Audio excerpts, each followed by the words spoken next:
गरमागरम सेमियाची रेसिपी आज मी तुमच्याबरोबर शेअर करणार आहे आणि ही सेविया एकदम मस्त अशी ट्रेडिशनल आपण पद्धतीने बनवणार आहोत। तर चला बनवूया सेमियाची ही रेसिपी। तर या रेसिपीसाठी ड्रायफ्रुट्स मी कट करून घेतलेले आहे, ज्यामध्ये काजू, बादाम आणि पिस्ता आणि इथे मी घेतलेली आहे किशमिश।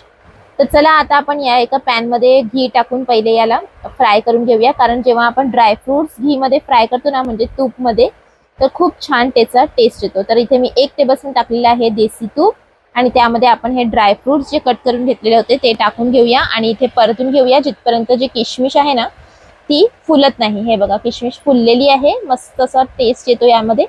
त्यानंतर इथे मी घेतलेली आहे ही सेमिया आणि याचा एक पॅकेट मी इथे वापरलेला आहे आणि ही रोस्टेड सेमिया आहे। हे बघा कलर तुम्ही बघू शकता, ब्राऊन कलर आहे, म्हणजे रोस्ट केलेली आहे ही। तर याला आपण तोडून घेऊया आणि तोडून घेतल्यानंतर त्याच पॅन मध्ये आपण टाकूया अजून तूप। तर इथे टाकूया 2 टेबलस्पून भरून तूप आणि गरम झाल्यानंतर यामध्ये आपण फ्राय करून घेऊया, म्हणजे रोस्ट करून घेऊया आपल्या ही सेवियाला।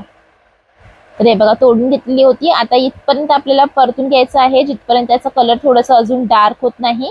तर चला परतून घेऊया तिथपर्यंत। हा दूध इथे मी घेतलेला आहे, दूध मध्ये मी टाकत आहे ऑरेंज फूड कलर आणि हे मी हाफ कप दूध घेतलेलं आहे, त्यामध्ये दूध टाकून कलर टाकून मिक्स करून घेणार आहे। कलर ऑप्शनल आहे, स्किपही करू शकता। त्यानंतर आपण चेक करूया सेविया। हे बघा मस्त असं झालेली आहे रोस्ट। हे बघा 3 ते 4 मिनिटं इथे मी परतून घेतलेला आहे आणि कलर मस्त असा आलेला आहे। तर आता आपण यामध्ये टाकूया जे आपण दूधला कलर टाकून घेतलेलं होते ते दूध आपण यामध्ये टाकून घेऊया आणि याच दुधामध्ये आपली सेमिया जी आहे ना ती शिजणार आहे। त्यानंतर जेव्हा आपण साखर टाकू त्याचं सुद्धा पाणी जे सुटेल ना त्यामध्ये आपण सेमियाला रेडी करणार आहोत। तर हे बघा दूध टाकून मिक्स करून घेतलं, पूर्ण ड्राय करून घेतलं। त्यानंतर हाफ कप टाकलेली आहे मी साखर आणि साखर टाकून आपण इथे मिक्स करून घेऊया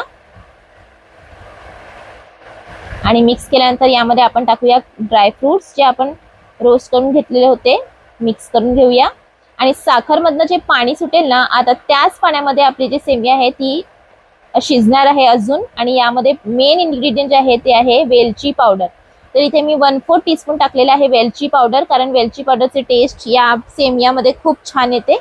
टाकून इथे मी मिक्स करून घेतलेलं आहे आणि जे पाणी सुटलेलं आहे ना साखरेचं त्याच पाण्यामध्ये इथे मी शिजवून घेणार आहे। तर पूर्ण जे साखरेचं पाणी आपण इथे ड्राय करून घेऊया, लो फ्लेम वरती ठेवूया, मध्ये मध्ये चेक जरूर करा की पाणी ड्राय तर नाही झालेलं आहे।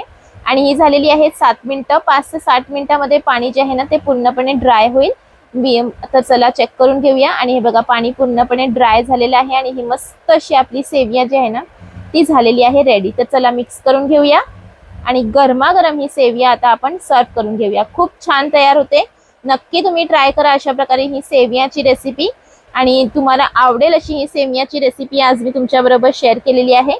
तर याला थोडंसं मी 5 मिनिटं अजून गॅस बंद करून ठेवणार आहे 5 मिनिटासाठी। त्यानंतर मी गरमागरम सर्व करून घेणार आहे। हे बघा मस्त अशी एकदम चविष्ट अशी ही सेमियाची रेसिपी आज मी तुमच्याबरोबर शेअर केलेली आहे। तर नक्की ट्राय करा, तुम्हा सर्वांना खूप आवडेल आणि आवडली असेल तर नक्की लाईक करा, शेअर करा, चॅनलवरती नवीन असाल तर जरूर सबस्क्राईब करा। परत भेटूया एका नवीन व्हिडिओ बरोबर, तिथपर्यंत अपना ख्याल रखिएगा। Thanks for watching.